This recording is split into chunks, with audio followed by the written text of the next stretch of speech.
Marcus Hayes boarded Flight 447 with his 7-year-old daughter Emma clutched tightly to his side, wearing his faded construction jacket with paint stains on the sleeves and carrying a threadbare backpack that had seen better days, never knowing that the arrogant millionaire mocking him from the luxury of first class would soon beg desperately for his help when 37,000 feet above the earth became a death trap. Requiring skills Marcus had buried 16 years ago in the deepest corner of his heart, along with his distinguished fighter pilot career and his beloved wife Sarah, whose memory still haunted every decision he made, every sacrifice he embraced, every moment he chose his daughter over the sky that had once been his home and his freedom and his entire identity. Before I continue the story, please subscribe. I need to reach 1,000 subscribers so I can keep bringing you stories like this every day. It's just one click for you, but it means a lot to me. Thank you. The gate agent scanned their boarding passes with a sympathetic smile that Marcus had learned to recognize over the years. Pity. That is what people offered when they saw a man like him. Rough hands and tired eyes, traveling alone with a small child. Emma bounced on her toes beside him, her pink backpack nearly as big as she was, her excitement radiating through the jet bridge like sunshine breaking through storm clouds. This was her first flight, her first adventure beyond the small Texas town where they had built their quiet life among the ruins of what Marcus used to be. She did not know that her father had once commanded an F/A-18 Super Hornet through combat zones, that his call sign, Viper 1, had once meant something in the pantheon of naval aviation. She knew only that Daddy worked construction, that his hands were always scraped and calloused, that he came home every evening smelling of sawdust and exhaustion and love. They made their way down the narrow aisle of the aircraft, Marcus's broad shoulders barely fitting between the seats, his backpack catching on armrests as passengers glared at the disruption. Emma's hand gripped his tighter. She felt it too, that invisible wall that separated people like them from people like the ones in first class, where the seats were wide as thrones and the champagne flowed freely, and the air itself seemed cleaner, more refined, untouched by struggle. Marcus's hands trembled slightly as he helped Emma into seat 23B. A tremor that came not from weakness, but from memory, from the ghost of who he used to be pressing against the prison of who he had become. There had been another life once, a life where his hands had been steady on a control stick at Mach 1.8, where his name had been spoken with reverence in ready rooms from Oceana to Lemoore. Commander Marcus Hayes, Top Gun graduate, class of 2012, youngest pilot in his squadron to make ace. A man who had danced with death at altitudes where the sky turned black and the earth curved away beneath him like a promise of infinity. He had loved flying the way most men loved breathing. Instinctively, desperately, with every fiber of his being. But then, Sarah had gotten sick. Stage 4 breast cancer, diagnosed 3 months after Emma's first birthday, and suddenly the sky had seemed very far away and very cold. While his wife lay in a hospital bed with tubes running from her arms and fear in her eyes that no amount of courage could chase away, the Navy had been understanding, compassionate even, granting him leave after leave while Sarah fought her losing battle against the darkness growing inside her body. She had died on a Tuesday morning in March, holding his hand, whispering that Emma needed him more than the sky ever would. The choice had been impossible and inevitable in equal measure. Single fathers could not maintain the deployment schedule of carrier-based fighter pilots. He could continue serving his country or he could raise his daughter, but he could not do both, not with the dedication each deserved.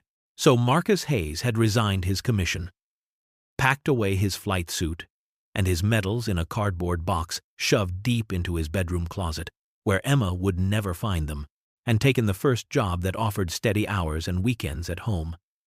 Construction paid enough to keep them fed and housed, nothing more, nothing less. His hands grew calloused from hammer handles instead of control sticks. His body ached from lifting lumber instead of pulling G-forces. But every night he came home to Emma, tucked her into bed, kissed her forehead, and knew he had made the only choice that mattered. She was his entire world now, his mission, his purpose, the reason his heart kept beating when everything else had turned to ash.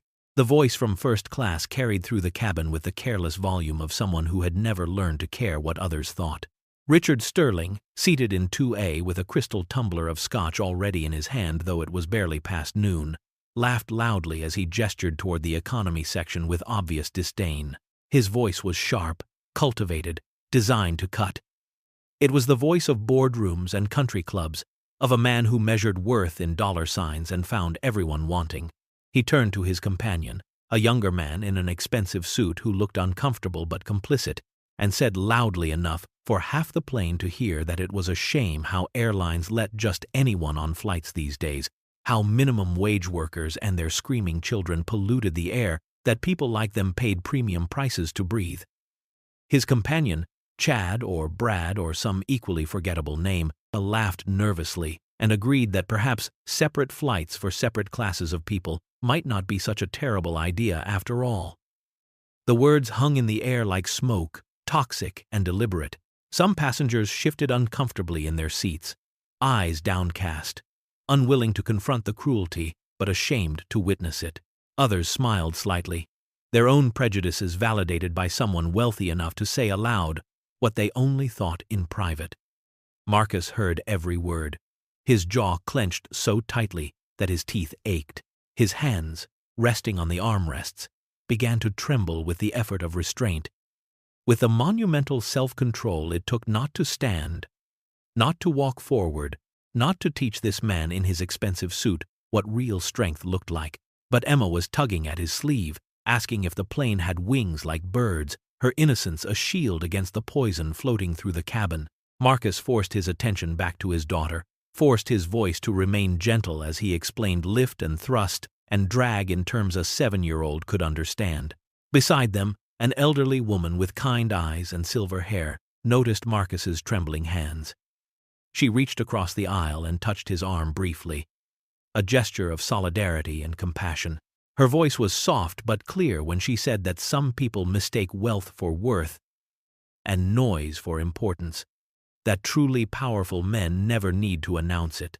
Richard's voice rose again, this time berating a flight attendant for not bringing his second scotch quickly enough and his entitlement on full display as he snapped his fingers and demanded to know if she understood who he was. Marcus closed his eyes and breathed deeply, counting to 10, then 20, reminding himself that men like Richard Sterling were not worth losing control over, not worth risking everything he had built for Emma. Richard Sterling took another long drink of his scotch, the liquid burning down his throat, but doing nothing to fill the vast emptiness that lived inside his chest like a permanent winter.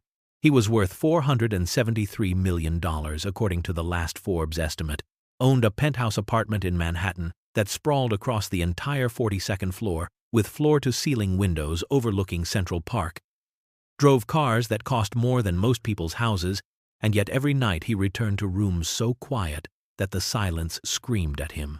His wife Catherine had left him 10 years ago, walked out with their son Michael, who had been 12 at the time, and the divorce papers had cited emotional abandonment and chronic neglect as grounds. Richard had laughed at the time, thinking that his money would be enough, that Michael would come around once he was old enough to appreciate the empire his father had built. But Michael was 22 now, and they had not spoken in 3 years.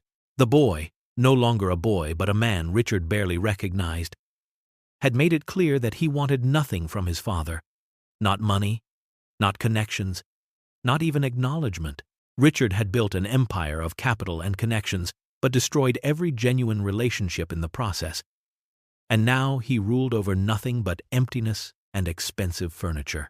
He used cruelty like armor, each cutting remark a brick in the wall he had built around the desperate loneliness that threatened to consume him if he ever let his guard down. From his first-class seat, he caught another glimpse of the man in the construction jacket holding his daughter's hand, explaining something with patient tenderness, and something twisted inside Richard's chest that he refused to name. It looked like envy. It felt like grief. He took another drink and told himself he did not care, that people like that were beneath him, that their simple lives meant nothing compared to his achievements.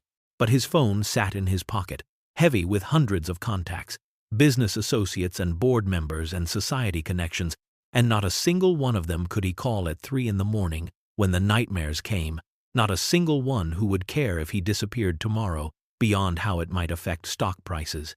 The scotch went down easier with each sip, numbing the edges of the hollow feeling but never filling it. Never enough to make him forget what he had traded everything for and how worthless it all felt when he was alone. The captain's voice crackled through the speakers, announcing their imminent departure.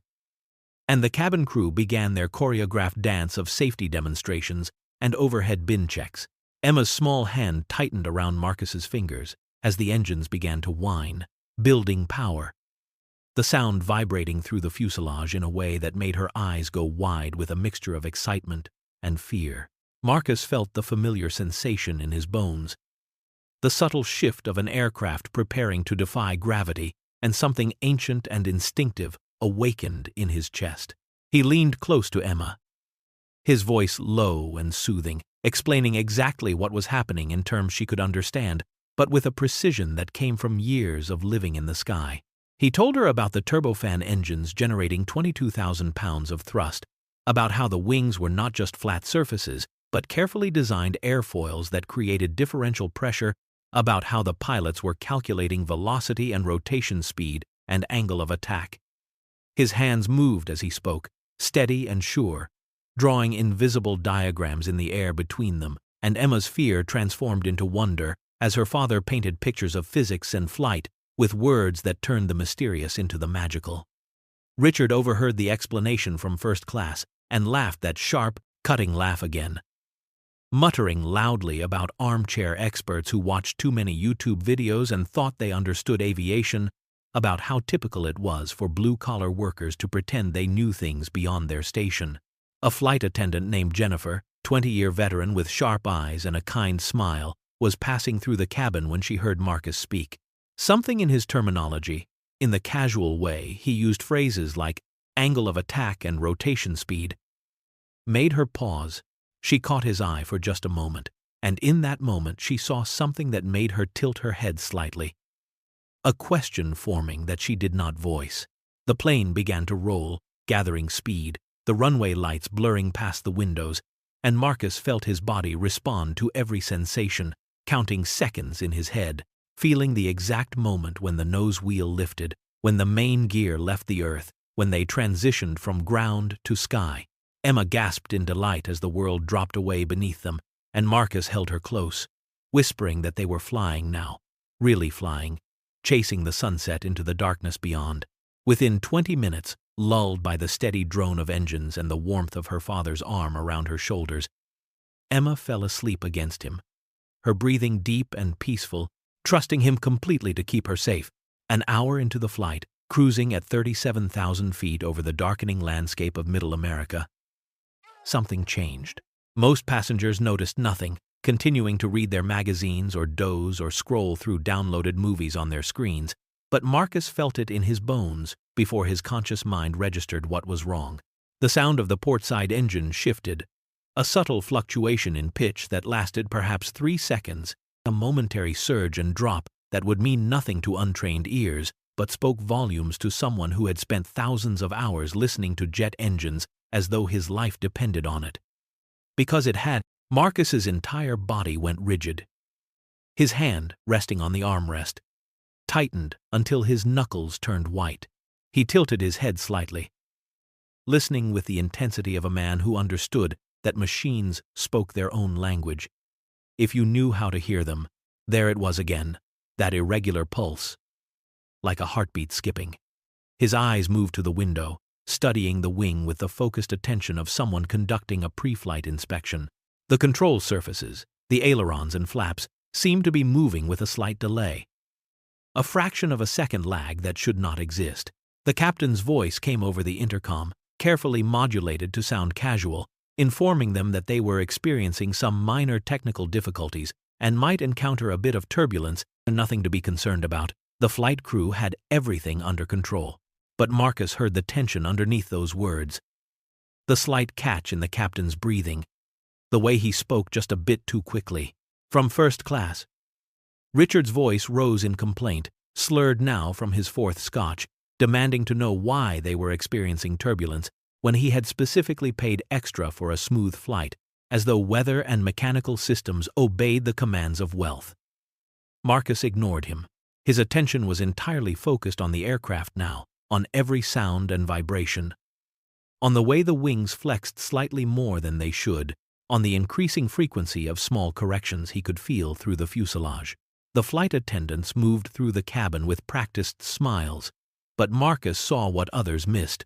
The way Jennifer's eyes kept darting toward the cockpit door, the way her hands trembled slightly as she checked seatbelts, the subtle signals passing between crew members that spoke of growing concern, barely held beneath professional composure. The cascade of disasters began with a sound that Marcus recognized instantly. A sound he had prayed never to hear on a commercial aircraft. A chime from the cockpit, urgent and insistent, followed by raised voices barely audible through the reinforced door, followed by Jennifer sprinting down the aisle with her face drained of color, medical kit in hand. She disappeared into the cockpit and emerged 30 seconds later, her composure shattered, speaking rapidly into her phone, while another flight attendant made an announcement asking if there was a doctor on board. The captain had suffered a massive heart attack, his heart simply stopping mid-flight, as though the stress of the failing systems had been too much for the 62-year-old veteran to bear. In the cockpit, First Officer Mike Reynolds, just 28 years old with barely 3,000 flight hours to his name, found himself suddenly and terrifyingly alone at the controls of an aircraft carrying 147 souls through the night sky. The hydraulic systems began failing in sequence, warning lights illuminating the instrument panel like a Christmas tree of death, each one representing another layer of control being stripped away. The plane shuddered, dropping 200 feet in altitude before Mike could compensate, and the cabin erupted in screams and gasps as overhead bins popped open and carry-on luggage tumbled into the aisles. Panic spread through the passengers like wildfire, people gripping armrests and praying aloud and demanding to know what was happening. Richard Sterling, his arrogance finally cracking under the weight of genuine fear, stood on unsteady legs and shouted at the flight attendants to tell him what the hell was going on, his voice pitched higher than before, his hands shaking as he gripped the seat back in front of him. Marcus felt the shift in the aircraft's attitude, felt the way she was fighting against Mike's inputs, felt the desperation in every control adjustment. He reached over and gently shook Emma awake, his voice calm and steady, despite the chaos erupting around them. His words were soft, measured, designed to keep her anchored in the storm. He told her that everything would be okay, that sometimes planes get a little sick like people do, that the pilots were very smart and very brave and would take care of them. Emma looked into her father's eyes and believed him. Because she always had. Because his voice was the one constant in her world that never lied. The co-pilot's voice crackled over the intercom, and every pretense of calm professionalism shattered like glass against concrete. Mike Reynolds was 28 years old and facing death at 37,000 feet, and his voice carried the barely controlled panic of a man watching his worst nightmare unfold in real time. The words came out fast and desperate, trembling at the edges. He said they had an emergency, a critical situation, that the captain was incapacitated, and multiple systems were failing, and he needed help immediately. Then came the question that turned the world inside out. He asked if there was anyone on board, anyone at all, with fighter pilot experience, military aviation training, someone who could help him save this plane and everyone on it. The cabin fell into a silence so profound that Marcus could hear his own heartbeat thundering in his ears. 147 people holding their breath at once, the weight of that impossible question pressing down on them like the hand of God. Fighter pilot experience. On a random commercial flight, the odds were astronomical. Passengers looked at each other with wide eyes, hope and desperation mixing into something that looked like prayer. Richard Sterling's face drained of all color, his Scotch-fueled bravado evaporating in an instant as the reality of their situation crashed through his defenses. His hands gripped the seat in front of him, knuckles white, and for the first time in years he understood with perfect clarity that money meant nothing at all when physics and gravity stopped caring. Emma looked up at her father, her small face creased with confusion and dawning understanding. Her voice was so quiet, so innocent, cutting through the chaos like a knife through silk. She said, "Daddy, you were a pilot. Didn't you fly planes before?" I remember the pictures Grandma showed me. Marcus felt the world tilt on its axis. Every eye in their section turned toward him, hope blooming in desperate faces. And he felt the weight of their need like physical pressure against his chest. His mind raced through calculations of risk and responsibility, of staying hidden and safe or stepping forward into the fire. He had left that life behind for Emma, had buried those skills to be her father, and now the universe was asking him to choose again. Stay invisible and watch these people die, or reveal himself and risk leaving Emma alone in a world that had already taken her mother. Marcus's hands gripped the armrests with such force that he felt the plastic crack beneath his fingers. Memories flooded through him like a dam breaking, 6 years of carefully constructed normalcy washing away in an instant. He saw himself at 23, accepting his wings of gold, the weight of them in his hands like holding lightning. He saw himself at 26, landing an F/A-18 on a carrier deck at night in a storm, the most dangerous thing a pilot could do, and making it look easy. He saw Sarah in their kitchen 2 weeks before she died, her body frail but her eyes still fierce, telling him that he had been born to fly, that the sky was in his blood, that someday Emma would need to know that her father had been something more than what grief had reduced him to. The weight of responsibility crushed down on him from 2 directions. Emma needed him alive, needed him to come home every night, needed him to be there for every birthday and graduation and moment of her life that Sarah would miss. But these 147 people needed him right now. Needed skills that only existed in a handful of human beings on Earth. Needed him to be what he had spent 6 years pretending he was not. Richard Sterling's eyes found Marcus across the cabin, and something clicked into place behind his expensive Scotch haze. The way this man had explained aviation to his daughter. The technical precision. The confidence. The terminology that no armchair expert would ever know. Recognition dawned across Richard's face like sunrise, followed immediately by shame so profound it physically bent him forward in his seat. Marcus stood. The movement was fluid, certain. And in that single motion, his entire bearing changed. The tired construction worker disappeared and something else emerged, something that had been sleeping but never truly gone. His shoulders squared, his spine straightened, his jaw set with the confidence of a man who had faced death 1,000 times and never blinked. His voice carried through the cabin with absolute authority, clear and steady and unmistakable. He said he was a former Navy fighter pilot, that he had flown the F/A-18 Super Hornet in combat. That he could help. The cabin erupted in gasps and whispers, hope igniting like wildfire across desperate faces, and Marcus felt the universe shift beneath his feet as he stepped back into the identity he had abandoned to become Emma's father. Richard Sterling's face transformed in the span of a heartbeat, shock and disbelief and shame, colliding into an expression of such profound devastation that it aged him 10 years in 10 seconds. The man he had mocked, the minimum wage worker he had sneered at, the lowlife polluting his air, was the only thing standing between them and oblivion. The irony was so brutal it felt like divine punishment. Jennifer and 2 other flight attendants rushed down the aisle toward Marcus, their faces lit with desperate hope, already reaching for him as though he might disappear if they did not grab hold quickly enough. Emma understood before Marcus could explain. Her small hands clutched at his jacket, and tears spilled down her cheeks as she cried out for him not to go, her voice breaking on the words. Marcus dropped to his knees in front of her, taking her face in his rough hands, looking into eyes that held Sarah's exact shade of green. His voice was steady, anchored by a promise he had never broken. He told her he was coming back, that he always came back, that nothing in this world or any other could keep him from her. The elderly woman beside them, the one who had defended Marcus earlier, reached across with trembling hands and said she would hold Emma, that the child would be safe with her, that Marcus needed to go save them all. Richard watched Marcus move forward through the cabin, his bearing transformed, his movements precise and purposeful. And the millionaire's earlier words echoed in his mind with crushing weight. Minimum wage workers, lowlifes, those people. The shame was so profound it felt like drowning.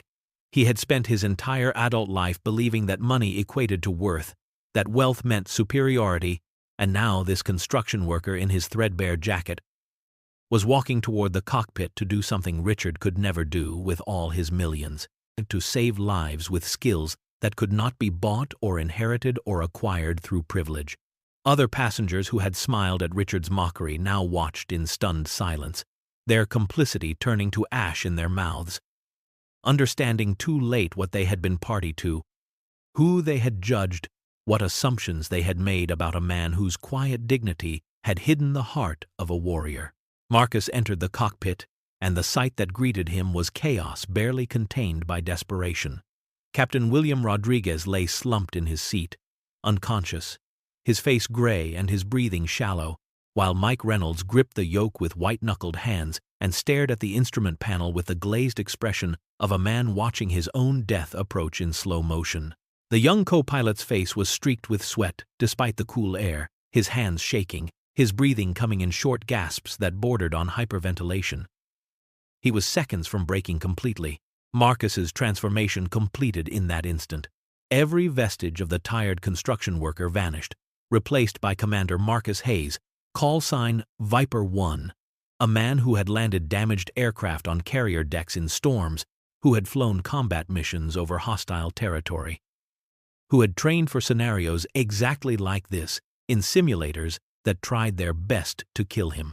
His voice cut through Mike's panic like a blade, calm and authoritative, and absolutely certain. He told Mike to slide over, that he had the aircraft, that everything would be all right now.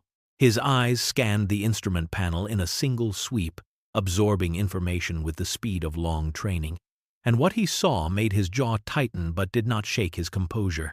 Primary hydraulic system failed completely. Backup hydraulics at 30% and dropping. Partial electrical system failure with intermittent power to flight controls. Autopilot offline, and they were losing altitude at 200 feet per minute.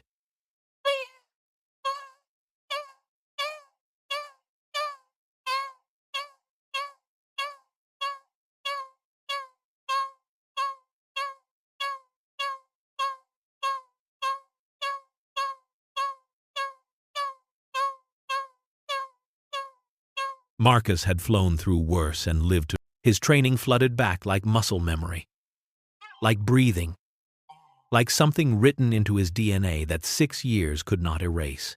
His hands settled on the yoke, and the sensation was like coming home after a lifetime in exile. The weight of it, the resistance, the way the aircraft responded to his touch through layers of mechanical and electronic systems, all of it felt right. In a way, nothing had felt right since Sarah died. He looked at Mike, held the young pilot's terrified gaze, and spoke with absolute conviction. He said, "Mike, I have got this. You are not alone anymore. We are going to bring this bird down safe, and everyone is going home tonight." Mike's shoulders sagged with relief so profound it looked like his bones might collapse, and he nodded wordlessly, surrendering control to this stranger who had materialized like an answer to prayer. Marcus keyed the radio, and his voice transmitted with the clipped precision of military communications, identifying the aircraft and situation to ground control with an efficiency that wasted not a single syllable. The call sign rolled off his tongue automatically. Muscle memory from 1,000 missions, and he heard himself say Viper 1, declaring emergency, requesting priority handling and immediate vectors to nearest suitable airport. There was a pause on the other end, a moment of stunned silence. And then the controller's voice came back, tentative and confused, asking him to repeat his call sign. Marcus realized what he had done, that ghost reaching up from his buried past, and he clarified that he was a former Navy fighter pilot now assisting the co-pilot, but the damage was done, and suddenly ground control was paying attention in a different way. Their responses sharpening with the understanding that someone with real training had taken command. Marcus ran through the system failures methodically, his assessment growing grimmer with each check. The hydraulic situation was worse than he had initially thought. The backup system now at 20% and continuing to degrade, which meant they were minutes away from complete loss of control surface authority. The electrical failures had taken out half the instrument panel, leaving them flying partially blind with conflicting altitude and airspeed readings. They were on manual control only, every input requiring physical force against systems that wanted to kill them. And Marcus could feel the aircraft fighting him through the yoke like a wild horse trying to throw its rider. Ground control informed him that the nearest suitable airport was Pittsburgh International, 30 minutes away at current speed and descent rate. But Marcus was already doing the calculations in his head, factoring in wind speed and direction from the way the plane was drifting, calculating their rate of fuel consumption against remaining hydraulic pressure, measuring angles and distances with the instinctive mathematics of someone who had spent years turning physics into survival. The numbers were not good. Mike watched from the right seat with something approaching religious awe as Marcus worked, his hands moving across controls with absolute certainty, his voice steady as he communicated with ground control and rattled off technical specifications and made decisions in seconds that would have taken Mike minutes to think through. This was not the same species of pilot Mike had trained to be. This was something else entirely, something forged in fire and violence, and the unforgiving sky above carrier decks where mistakes meant death. The turbulence hit like a freight train, slamming into them from below. A wall of violent air that sent the aircraft dropping 3,000 feet in less than 10 seconds. The sensation was pure free fall, weightlessness, the stomach-churning certainty of plummeting toward Earth with nothing to stop the descent. Passengers screamed, their voices raw with terror, and oxygen masks dropped from overhead compartments like yellow flowers blooming in a garden of death. Carry-on luggage that had somehow remained secured now broke free, tumbling through the cabin, striking seats and walls and people with brutal force. Marcus fought the yoke with every ounce of strength in his arms, feeling the aircraft bucking and twisting beneath him like a living thing trying to shake him loose. He reached for the intercom with his left hand while his right hand never left the controls, and when he spoke, his voice cut through the chaos with the steady calm of a man who had stared down worse and lived. He said, "This is the cockpit. Stay calm. We are going to be fine." And somehow the authority in those words penetrated the panic, gave people something to hold on to, besides their armrests and their prayers. In the cabin, Richard Sterling gripped his seat with both hands, his knuckles bone white, his expensive suit soaked through with sweat, and his eyes found Emma across the rows of seats. The little girl sat with the elderly woman's arms around her, tears streaming down her face. But she was not screaming. She was watching the cockpit door with absolute faith, believing her father's words because she always had, because he had never lied to her. Marcus began executing maneuvers that no commercial pilot would ever attempt, using techniques learned in combat where hesitation meant death and creativity meant survival. He rolled the aircraft 5 degrees to starboard, using the damaged aileron to catch the wind at an angle that commercial doctrine said was impossible, then pitched the nose down slightly to build airspeed that he would need for the recovery. The plane screamed in protest, metal groaning under stress it was never designed to bear, but Marcus felt her responding, felt the way she moved under his hands like a fighter jet, remembering what it meant to be flown by someone who truly understood. His training from 1,000 missions, from dogfights and carrier landings and emergency procedures, drilled until they became instinct, all of it flowed through his hands into the controls, and slowly, impossibly, he pulled them out of the dive. Marcus stabilized the plane at 22,000 feet, leveling out with a precision that defied every law of probability and physics that said they should be spinning toward the Earth in an unrecoverable dive. His arms burned with the effort of fighting controls that responded with agonizing sluggishness, every input delayed by failing hydraulics, every correction requiring twice the force it should. Ground control's voice crackled through the radio, and the controller's words were tinged with disbelief barely contained by professional protocol. He said that what Marcus had just done was miraculous flying, that he had never seen anyone recover from that kind of descent with that level of system failure, that whoever Viper 1 really was, he had just saved 147 lives. But Marcus was not celebrating because they were not safe yet, not even close. They were still descending at 150 feet per minute, still losing hydraulic pressure, still flying a crippled bird through hostile sky, with limited time and diminishing options. Pittsburgh was 25 minutes away, and Marcus knew with absolute certainty that they did not have 25 minutes. He studied the instruments, cross-referencing the failing altitude indicator with ground control's radar data, and made a decision that would either save them all or kill them all. His voice was crisp when he told ground control he was diverting to Butler County Regional Airport, 10 minutes southwest, requesting immediate runway clearing and emergency services. Ground control hesitated, their concern obvious, pointing out that Butler County had a runway only 5,000 feet long, barely adequate for an aircraft this size under perfect conditions, and these were far from perfect conditions. Marcus said he understood the risks, but it was their only chance, that the numbers did not lie, and Pittsburgh was too far. He switched to the passenger intercom, and his voice filled the cabin with a quality that made people stop crying and start listening. He was honest but not hopeless, telling them that they would be landing soon at a smaller airport. That it would be rough, but they would make it, that he needed everyone to trust him and follow crew instructions exactly. Richard Sterling listened to that voice, the same voice he had mocked just hours ago when he called it armchair expertise, and the realization crushed him like a physical weight.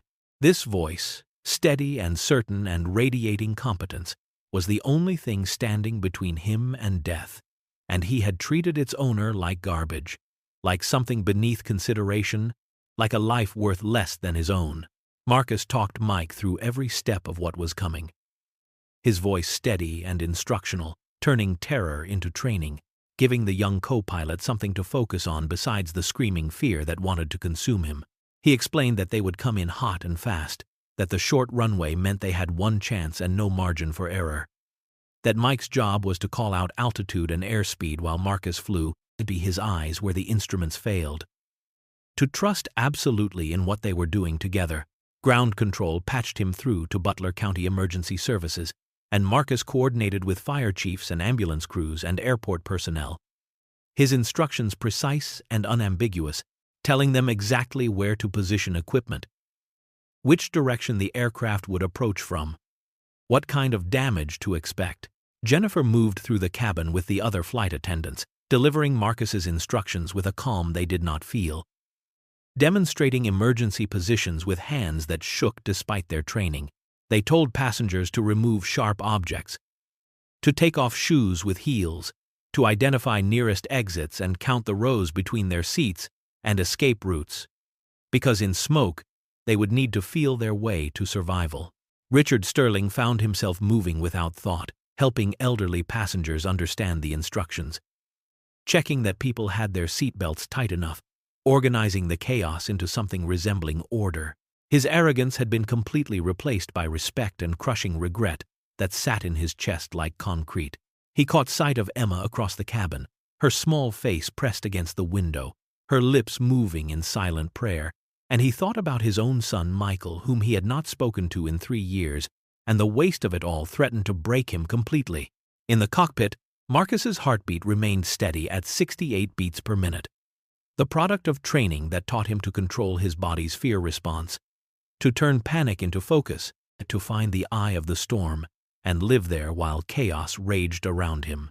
His hands moved with absolute precision across controls, making micro-adjustments, compensating for every shift in wind and pressure and the aircraft's deteriorating condition. He was doing what he was born to do, what 6 years of construction work and quiet desperation had hidden but never killed, and in this moment he was exactly who he needed to be for everyone, depending on him to deliver them safely back to Earth. The runway lights of Butler County Regional Airport blazed in the darkness below them like a string of diamonds pointing toward salvation or oblivion, and Marcus brought the wounded aircraft around in a wide arc that used every inch of sky they had left. The plane shook violently, metal groaning under stress, warning alarms screaming their electronic protests, but Marcus ignored everything except the runway ahead, and the calculations running through his mind with mathematical precision. His instruments lied to him, showing conflicting altitude readings and impossible airspeed numbers, but he flew by instinct and experience, feeling the air pressure against the control surfaces, sensing their descent rate through the seat of his pants the way fighter pilots had done since the dawn of aviation. His voice remained absolutely steady as he called out their position. altitude dropping through 1,000 feet, 800, 500, airspeed 160 knots, which was 40 knots too fast, but he had no choice. Angle of descent, 7 degrees. Flaps deployed as far as the dying hydraulics would allow. Mike echoed the numbers, his voice tight with fear but functional, trusting Marcus completely now.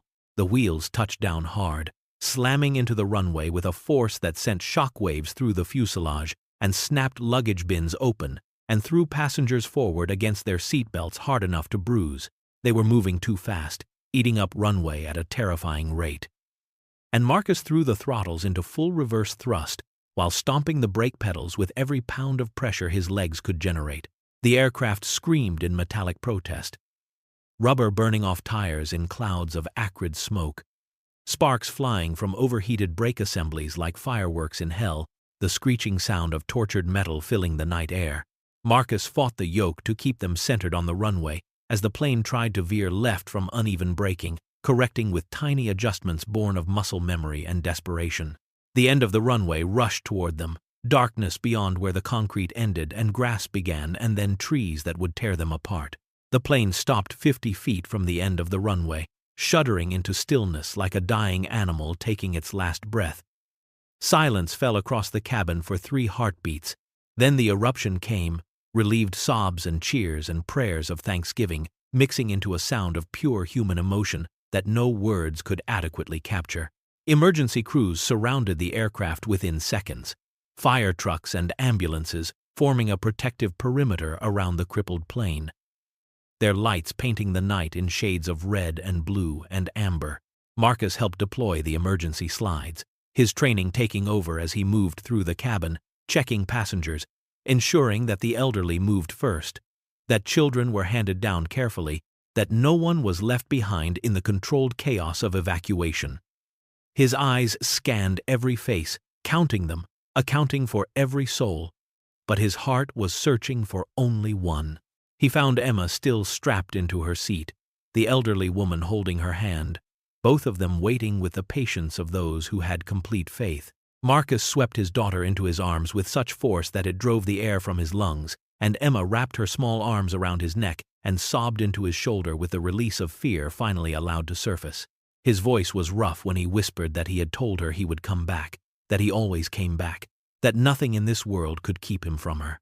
Richard Sterling stood apart from the celebrating crowd on the tarmac, watching father and daughter reunite, and tears streamed down his face uncontrollably for the first time since his own father's funeral 30 years ago. The wall he had built around his heart cracked and crumbled, and all the loneliness and regret he had spent decades burying came flooding out in hot streams down his cheeks.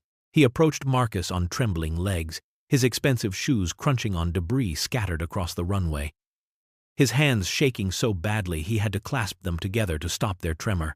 When he spoke, his voice broke on the first word, and he had to stop and try again.